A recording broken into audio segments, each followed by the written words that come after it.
ఇంట్లో కూర్చుని ఇంగ్లీష్ నేర్చుకోవాలనుకుంటున్నారా? అయితే వెంటనే మా స్పోకెన్ ఇంగ్లీష్ క్లాసెస్‌కి కాల్ చేయండి. నమస్తే రమ్మగారు. నమస్తే జయ. విక్రమ భేతాల కథలు చాలా రోజులు అవుతుంది కదండి. పట్టుబదల విక్రమార్కుడు మళ్ళీ శ్మశానం లోపలికి నడిచాడు. మర్రి చెట్టు మీద ఉన్న కళేబరాన్ని భుజం మీద వేసుకున్నాడు, నడుస్తున్నాడు. కళేబరాన్ని ఆశ్రయించుకుని ఉన్న భేతాళుడు, రాజా నీ ఓపిక మెచ్చుకుంటున్నాను, నీకు మార్గాయాసం తెలియకుండా ఓ కథ చెప్తాను వినమన్నాడు. ఏం చెప్పాడట? పూర్వం వారాహి నగరంలో ఒక రాజుగారు ఒక వ్యాపారస్తుడు ఉండేవాడు. ఆ వ్యాపారస్తుడికి కుమారవర్మ అని ఒక కొడుకు కూడా ఉన్నాడు. ఈ వ్యాపారస్తుడు చాలా ఆస్తిపాస్తులు ఉన్నవాళ్లే కానీ రకరకాల వ్యాపారాల్లో చేతులు పెట్టి చేతులు కాల్చుకుని ప్రయత్నాలు చేసి చేతులు కాల్చుకుని చివరికి కుమారవర్మకి యుక్త వయసు వచ్చేనాటికి ఆస్తి స్వాస్తి అన్నీ పోయినాయి. కానీ కుమారవర్మ ఈ డబ్బులుండగా ఆ ఊరు ఈ ఊరు వెళ్ళి చూసి రావటము, ప్రపంచాన్ని తెలుసుకునే ప్రయత్నం చేశాడు. తండ్రి ఏం చేశాడంటే ఒక వాళ్ళ చుట్టాల్లో ఒక పిల్లకి పెళ్లి సంబంధాలు చూస్తున్నారని చూసి అక్కడ కనుక్కుంటే పిల్ల సామాన్యంగా ఉంది. కుమారవర్మ అందగాడు. ఈయన ఏమన్నాడు, మా పిల్లాడికి మీ పిల్లని చేసుకుంటామని ఒప్పుకుంటే వాళ్ళు బోల్డ్ ఆస్తి ఇవ్వడానికి సిద్ధపడ్డారు. పిల్ల కురూపి కాబట్టి, కురూపి సామాన్యమైన పిల్ల, రూపం లేదు. ఆ బాబుల పిల్లలకి ఇచ్చేదానికంటే ఎక్కువ భరణం ఇవ్వడానికి సిద్ధపడ్డారు. తండ్రి ఏమో సంబంధం కుదుర్చుకొచ్చేసి కుమారవర్మకి చెప్పాడు, అబ్బాయి నీ పెళ్లి కుదిర్చాను, ఫలానా వాళ్ళ అమ్మాయితో చిచ్చి ఆ పిల్ల బాగోదు కదా అన్నాడు. బాగోపోయినా సరే బోల్డ్ ఆస్తి తెస్తున్నారు, వాళ్ళ వ్యాపారంలో వాటా ఇస్తారు నీకు అని ఒప్పించాడు. అని బలవంతం చేశాడు. బలవంతం చేస్తే కుమారవర్మ ఒప్పుకోలే. ఏదో కొద్దిగా డబ్బులు ఇవ్వు నాకు నీ దగ్గర ఉన్న వాటిలలో, నా దారి నేను వెళ్ళి నా సంపాదన నేను సంపాదించుకుంటా, నాకు కావాల్సిన పిల్లని నేను వెతుక్కుని పెళ్లి చేసుకుంటా, ఇట్లా నన్ను ఉద్ధరించడం కోసం ఏదో దిక్కుమాల పెళ్లి సంబంధం చేసుకుని దాన్ని చేసుకుంటే నీ జీవితం బాగుంటుందని చెప్పద్దు. తండ్రి ఏమన్నాడు, ఈ పిల్లని చేసుకో, నీకు కావాల్సిన వ్యవహారం చూసుకోమన్నాడు. నేను ఇట్లా చేసుకుని ఇంకో దాన్ని నేను చూసుకోను, ఒకదాన్నే చూసుకుంటా, నేను చచ్చినా ఈ పెళ్లి చేసుకోను అన్నాడు. వాళ్ళ నాన్న విసిగిపోయాడు, తిట్టాడు, పోట్టాడాడు, ఏమీ కుదరలా. ఈ కుమారవర్మ ఏం చేశాడు, ఒకనాటి రాత్రి వాళ్ళ నాన్నకు ఉత్తరం రాసిపెట్టి ఇంట్లో ఉన్న సొమ్ము తీసుకుని బయలుదేరి వెళ్ళిపోయాడు బయటికి. ఓకే. అమరావతి పట్టణంలో చాలా వ్యాపారాలకు అవకాశాలు ఉన్నాయని ఇలా కుర్రాళ్ళకి రాజులు అక్కడ ఉన్న పెద్ద పెద్ద ధనవంతులు కూడా సహాయం చేస్తారని కొత్త వ్యాపారాలు డెవలప్ చేయిస్తారు, అవకాశం ఉంది. అమరావతి పట్టణాన్ని బయలుదేరితే ఇతనికి మాధవ గుప్తుడని ఒకడు కలిశాడు. ధనగుప్తుడని ఒక కుర్రాడు కలిశాడు. ఈ ధనగుప్తుడికి మన కుమారవర్మకి ఏదో దూరపు చుట్టరికం ఉంది, చాలా చిన్నదే కానీ ఉన్నది.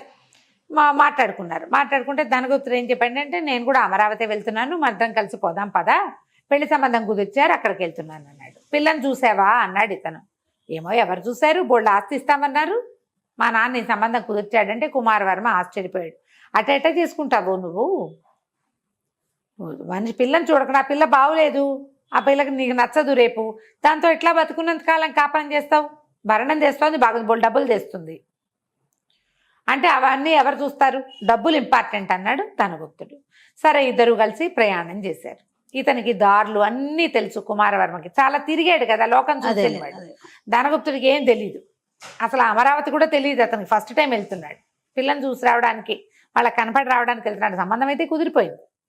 సరే మధ్యదారిలో మజిలీలలో ఎక్కడెక్కడ ఆగితే ఫుడ్ దొరుకుతాయి, నీళ్లు దొరుకుతాయి, ఎక్కడ రాత్రి పడుకోవచ్చు చూసుకున్నారు ఇద్దరు, తెలుసు ఇతనికి. అన్ని చోట్ల ఆగుతూ చివరికి అమరావతికి చేరుకున్నారు. ఆయన గుర్రం అయింది, ఈయన గుర్రం ఈయింది. సరే మన కుమారవర్మ అన్నాడు, రాత్రి అయిపోయింది, ఇప్పుడు మీ అత్తవారిల్లు వెతుక్కుంటూ ఏం వెళ్తావు, నేను ఎటాకు సత్రంలో గది తీసుకుంటా, నువ్వు కూడా గది తీసుకో, రాత్రి భోజనం చేసి పడుకుందాం, రేపొద్దునే వెళ్దు కానీ నా పని నేను చూసుకుంటా, నీ దారి నువ్వు పోదు కానీ అంటే, సరే ఇద్దరు ఒక మంచి పెయిడ్ సత్రంలో దిగి ఎవరి రూముల్లో వాళ్ళు పడుకున్నారు. భోజనాలకి ఏం చెప్పాడంటే కుమారవర్మ అన్నాడు, ఈ 10 రోజుల నుంచి ప్రయాణంలో పిచ్చి చచ్చుదండి తిన్నాం, డబ్బులకు చూడొద్దు, శుభ్రమైన మంచి ఫుడ్ వండించండి అని చెప్పాడు. చెప్తే ఇద్దరు కలిసి చక్కగా తిన్నారు. ఈ ధనగుప్తుడు మంచి తిండిపోతూ ప్రయాణంలో ఎచ్చిపిచ్చి, కుమారవర్మైన కుర్రాడు కాబట్టి తిండి కలిగిన వాడే, కానీ ధనగుప్తుడంత తిండి వాపి కాదు, కావలసినంత తిన్నాడు రుచిగా. ఈ అబ్బాయి కొంచెం మోతాదుని మించి ఫుల్గా తినేశాడు. ఎవరి గదుల్లోకి వాళ్ళు వెళ్ళి పడుకున్నారు. ఈ ధనగుప్తుడికి 1 గంట పోయాక కడుపులో మంట మొదలైంది. ఇక మెల్లిగా క్రమంగా పెద్ద కేకలు పెట్టాడు, మండిపోతుంది, ఆ కడుపులో మండుతోందంటే ఈ సత్రం వాళ్ళు తలుపులు తీయించారు, చూశారు.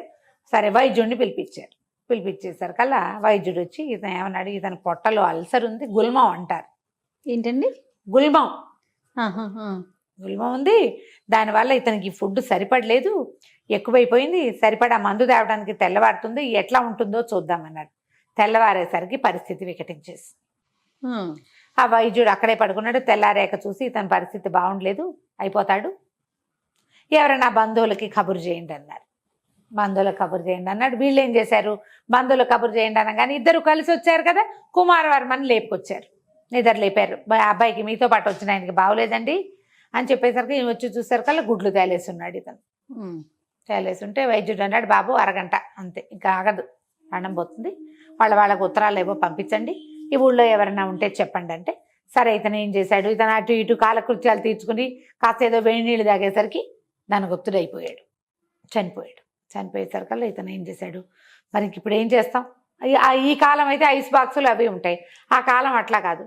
వాళ్ళ ఇంటికేమో ఓ ఉత్తరం రాసి 8 రోజులో 6 రోజులో పడుతుంది, మీ అబ్బాయి ఇక్కడ అయిపోయాడు, ఇక చేసేసామని చెప్పాలి. ఇప్పుడు పద్ధతి అది. అప్పట్లో ప్రయాణాలకు కూడా అంత సులువు ఏం కాదు, ఉత్తరాలే వెళ్ళాలి. 7 రోజులు వాడు ప్రయాణం చేసి ఉత్తరం ఇచ్చేస్తాడు. వీళ్ళు కొంచెం నిదానంగా వచ్చారు. ఈ తంతి టపాలేవో ఉండేవి అప్పట్లో, ఏమనాలి, అంచెల మీద వార్తలు పంపిస్తారు. తంతి కాదు, తంతి అంటే మందే టెలిగ్రామ్ అని తంతి తపాల. మా అంచెల మీద వార్త, ఇక్కడ నుంచి ఆ ఊరు అందిస్తే ఆ ఊరు నుంచి ఇంకో ఊరు అందిస్తే అట్లా చేస్తుంది. అంచెల మీద వాళ్ళ ఇంటికి ఉత్తరం రాయించి పంపించాడు. పంపించి సత్రం యజమానికి కొంచెం డబ్బులు ఇచ్చి, అయ్యా ఉత్తర క్రియలకు ఏర్పాటు చేసినంటే వీళ్ళకి బంధువులు ఒకళ్ళన్నారు, నేను పోయి వాళ్ళ ఇంటికి వెళ్ళి చెప్పొస్తానని. ఇతనికి ఊరంతా తెలుసుగా కుమారవర్మకి. పోయి ధనగుప్తుడిగా చచ్చిపోయాడు. ఇతను పెళ్లి సంబంధం కుదుర్చుకున్నది మాధవ గుప్తుడు గారు అమ్మాయి కళ్యాణితోటి. ఆ మాధవ గుప్తుడి ఇంటికి వెళ్ళాడు. తను చక్కగా మంచి స్ఫురద్రూపి, ముందే చెప్పుకున్నాం కదా. తలుపు కొట్టేసరికల్లా ఆయన తలుపు తీసి, రండి రండి మీకోసం వెయిట్ చేస్తామని తీసుకుపోయాడు. వీడే పెళ్లి కొడుకు అనుకున్నారు వాళ్ళు. మీకోసమే చూస్తున్నాం, రండి రండి అనేసి పెళ్లి కొడుకు హడావిడి చేసేశారు వాళ్ళు. చుట్టాలు పక్కాలు అందరూ చేరారు. ఇతను పాపం నేను కాదండి ఫలానా అని చెప్పనివ్వల, వాళ్ళు చెప్పలేకపోయాడు. అయితే ఈ వచ్చిన గుంపులో చాలామంది చుట్టాలు వాళ్ళు వీళ్ళు వచ్చి పలకరించారు. ఈ అబ్బాయి యాక్టివ్గా ఉండటం, చురుగ్గా కలుపుగోలుగా ఉన్నాడని అందరినీ పలకరించాడు. మరి వాళ్ళ చుట్టాలందరినీ తెలుసుకున్నాడు. కాబోయే అల్లుడు అనుకున్న దానికంటే చురుగ్గా కలుపుగోలుగా అందంగా యాక్టివ్గా ఉండేసరికి సంతోషపడ్డారు వాళ్ళు. అయితే ఈ వచ్చిన చుట్టాల గుంపులో ఒకడు కొరకొరా చూస్తున్నాడు తన్నే అని అనిపించింది. అర్థం కాల, ఏం చేయాలో తెలియలే. సరే పిల్లతో మీరు పిల్ల మాట్లాడుకోండి బాబు అని పిల్లని పిలిచారు. మీరు ఏమైనా మాట్లాడదలుచుకుంటే మాట్లాడండి అంటే, ఆ పిల్ల సన్నగా పొడుగ్గా సెలాకల్లే బాగుంది, కాకపోతే మొహం మాత్రం యాక్టివ్గానే ఉంది, కానీ నీతో నాకేమిటి అన్నట్టుగా ఉంది. ఇతను అమ్మాయిని ఏదో పలకరించిపోయాడు. మీకు డబ్బే కదండి కావాల్సింది, తినేసి వెళ్ళండి, డబ్బులు ఎలాగో మీ చేతికి అందుతాయి అంది. అనేసరికి ఇతనికి అర్థం కాల, ఈ పిల్లకి పెళ్ళంటే ఇష్టం లేదు. ఒకటి, ఆ కొరకరా చూసిన వాడు దీనికి ఈడైన వాడుగా కనపడుతున్నాడు. వాడు దీనికి ఏమవుతాడో అని బాగా ఆలోచిస్తే మేనమావ కొడుకు వరస అయ్యేలాగా జ్ఞాపకం వచ్చింది. ఇక్కడ ఏదో ఫిక్స్ నడుస్తోంది.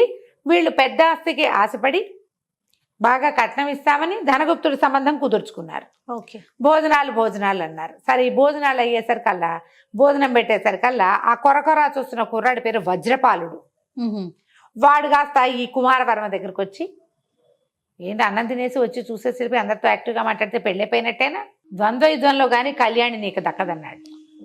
అనేసరికి ఈయన ఆశ్చర్యపడి, ఇతను వెళ్ళినప్పుడు ఇతనికి నడువుకి ఖడ్గం ఉంది, కత్తిపుచ్చుకుని తిరుగుతున్నావు, నువ్వు అంత పరాక్రమశాలివా అని అడిగాడు.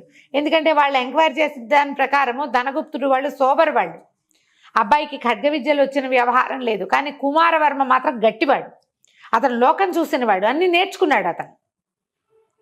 ఇతను నడువుకి ఖడ్గం ఉంది, నువ్వు ఖడ్గం పెట్టుకున్నంత మాత్రం పరాక్రమశాలి అయిపోతావా అంటే, ఇతను అన్నాడు, కుమారవర్మ నీకేదో సరదాగా ఉన్నట్టుందే, నాతో కత్తి కలపాలని, నేను రెడీ అన్నాడు. సరే భోజనాలు అయ్యాక పక్కన ఉన్న తోటలోకి రా, అక్కడ నీ అంతు తెలుస్తానని వజ్రపాలుడు చెప్పేశాడు. ఇతనికి తెలిసినంత మటుకు ధనగుప్తుడికి అటువంటి సీన్ లేదు, స్టైలిష్గా ఖడ్గం పెట్టుకొచ్చాడు, వీడిని 2 దెబ్బల్లో పడగొట్టేయచ్చు అనుకున్నాడు. ఓకే, ఆ పక్కన భోజనాల తర్వాత నోట్లో ఒక్కపడేసుకుని అటు ఇటు తిరుగుతుంటే తోటలోకి పిలుచుకెళ్ళాడు. తోటలో ఇద్దరు కత్తులు తీశారు కల్లా 2 దెబ్బల్లో కుమారవర్మ వజ్రపాలుడిని పడగొట్టేశాడు. ఇక చేసేదేం లేదు. ఇంతలో కళ్యాణి వచ్చింది. ఆ అమ్మాయి ఏమనుకుంటుంది, వీడు పడిపోయిన వాడిని పెళ్లి చేసుకుంటారా, ఏ ఆడపిల్లలైనా చేసుకోరు కదా, గెలిచిన వాడు కావాలి ప్రతి వాళ్ళకి. ఇతను ఖడ్గం తీసి దీంట్లో పెట్టుకుంటూ మాధవ వర్మ గారు కూడా వెనకాలే వచ్చాడు. వస్తే బాబు ముహూర్తం ఎప్పుడు పెట్టుకుందాం, ఏమిటంటే ముహూర్తాలకి ఏముందిలేండి, నా శవం ఎదురు చూస్తోంది దాంట్లో సత్రంలో అంత్యక్రియలు, నేను అక్కడ లేకుండానే అంత్యక్రియలు చేసేస్తారా ఏమిటో, నేను వెళ్ళొస్తానండి అని చెప్పి వెళ్ళిపోయాడు. ఈయనకు అర్థం కాదు, అదేంటి శవం, ఈ కుర్రాడు ఇక్కడ ఉన్నాడు, శవం వెయిట్ చేస్తోంది ఫలానా సత్రంలో అని చెప్పాడు ఏమిటి, ఇతను వచ్చిన వాడు ఇలాంటి మాట మాట్లాడుతున్నాడు ఏమిటని ఎవర్రా అక్కడ అని ఎవరినో నౌకర్ని కేకేశారు. ఫలానా సత్రంలో ధనగుప్తుడు అనేవాడు దిగాడో లేదో కనుక్కురమ్మన్నారు.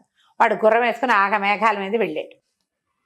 వెళ్ళేసరికి మనవాడు కుమారవర్మ నడుచుకుంటూ వెళ్ళే లోపలే సైనికుడు వెళ్ళిపోయాడు. అక్కడికి వెళ్ళిపోతే అక్కడ సత్రంలో ఏం చెప్పారు, మా ధనగుప్తుడు అనేవాడు దిగాడని, వాడు ఇవాళ పొద్దున్నే చచ్చిపోయాడని, అంత్యక్రియలు ఏర్పాట్లు అవుతున్నాయని చెప్పారు. వాడు పరిగెత్తుకొచ్చాడు, బాబు వాడు వచ్చిన వాడు దయ్యమండి, వీడు ధనగుప్తుడి శవాన్ని చూడలా. ఓ ధనగుప్తుడు, ఇప్పుడు ఇక్కడికి వచ్చిన కుర్రాడు ఎవరు, ధనగుప్తుడు. వాడు ఏం చెప్పాడు, నేను చచ్చిపోయాను, నా శవం అక్కడ వెయిట్ చేస్తోంది, నేను లేకుండా అంత్యక్రియలు చేస్తారేమోనని చెప్పి వెళ్ళిపోయాడు. అంటే ధనగుప్తుడి దయ్యం వచ్చిన ఫీలింగ్ కలిగించాడు వీళ్ళకి. ఓకే, వీళ్ళు తెల్లబోయారు. అక్కడి నుంచి ఏదో ఉత్తరం పంపించారు, మీ అబ్బాయి మరణించాడు అది ఇది అని. కుమారవర్మ వెళ్ళిపోయి తన దారిని తను ధనగుప్తుడి అంత్యక్రియల్లో పాలు పంచుకొని ఆ ఊళ్ళో తను చేయదలుచుకుని వ్యాపారం చేసుకున్నాడు. సత్రం ఖాళీ చేసేసాడు, అక్కడి నుంచి వెళ్ళిపోయాడు. ఈ కథ చెప్పాడు బేతాళుడు విక్రమార్కుడికి చెప్పి అడిగాడు, వచ్చిన కుమారవర్మ, నేను కుమారవర్మనని ధనగుప్తుడు వేరేవాడని, వాడు చచ్చిపోయాడని ఎందుకు చెప్పకుండా ధనగుప్తుడి దయ్యంగా ఎందుకు నటించాడు అడిగేసరికల్లా ధనగుప్తుడు, అతనికి కుమారవర్మకి తెలిసిపోయింది మాధవగుప్తుడికే పిల్లనిచ్చి పెళ్లి చేయాలనుంది, కానీ ఆ కళ్యాణికి వీడి మీద ఏ ఇంట్రెస్ట్ లేదు, డబ్బుల కోసం తన్ని ధనం కోసం పెళ్లి చేసుకునే వాడి మీద ఆ పిల్లకి ఆసక్తి లేదు, వజ్రపాలుడి మీద ఆసక్తి ఉంది. ఆ అమ్మాయి ఏమనుకుందంటే 2 దెబ్బలతో ధనగుప్తుడిని పడగొట్టేస్తాడు వజ్రపాలుడు, వాడే మొహమాట పడి పెళ్లి మారేస్తాడు అనుకుంది. ఇప్పుడు వజ్రపాలుడు ఓడిపోయాడని తెలిస్తే, వీడు ఇంకోడని తెలిస్తే వజ్రపాలుడు వీక్ అనుకుందా, ఆ అమ్మాయి ఆ వీక్ పర్సన్ తోటి కాపురం చేయాలి. అలా కాకుండా వాడు వీరాది వీరుడని నమ్మితే ఆ అమ్మాయి జీవితం సంతోషంగా ఉంటుంది. ఎలాగో ధనగుప్తుడు పోనే పోయాడు, అదే మనకేమీ ఇంట్రెస్ట్ లేదు. అందుకని అతను ఏం చేశాడు, ఇప్పుడు మనకు నష్టం లేదు, తను ధనగుప్తుడు దయ్యం అయినంత మాత్రాన్ని మనకు వచ్చింది ఏం లేదు, వాళ్ళకు కూడా ఇంకా ఆ ఊరు సంబంధం వద్దు, ఇంత మటుకు వచ్చి ఇట్లా చెడిపోయినప్పుడు చుట్టాల్లోనే ఎవరో ఒకరికి ఇచ్చేద్దాం అనుకుంటారు. వాళ్ళకి వీలు. కళ్యాణి తన భర్త ఏదో తన కాబోయే భర్త కొంచెం చురుకైన వాడు, అందుకే వాడెవడో వచ్చిన వాడిని ఓడిచ్చాడని, ఒకవేళ ఓడిపోయాడని అమ్మాయి అనుకుంటే దయ్యంతో ఓడిపోవడం పెద్ద లెక్క కాదు కదా, అమ్మాయి చూసింది ఇతను ఓడిపోవటం. వాళ్ళకి వీలుగా ఉండటం కోసం ఎలాగో మనకు ఉపయోగం ఏమీ లేదు అని చెప్పి ఈ పని చేసి అవతలకి వెళ్ళిపోయాడు. ఇంతేనన్నాడు. అనగానే ఈయన ఒప్పుకున్నాడు, బేతాళుడు కరెక్ట్గా చెప్పావు, కానీ నువ్వు మౌనభంగం చేసావు కాబట్టి నేను పోతున్నా అని ఈ కళేబరంతో సహా వెళ్ళిపోయాడు బేతాళుడు. మళ్ళీ విక్రమార్కుడు వెనక్కి తిరిగి నడవటం మొదలుపెట్టాడు. కథ కంచికి మనం ఇంటికి. నమస్తే రమగారు. నమస్తే.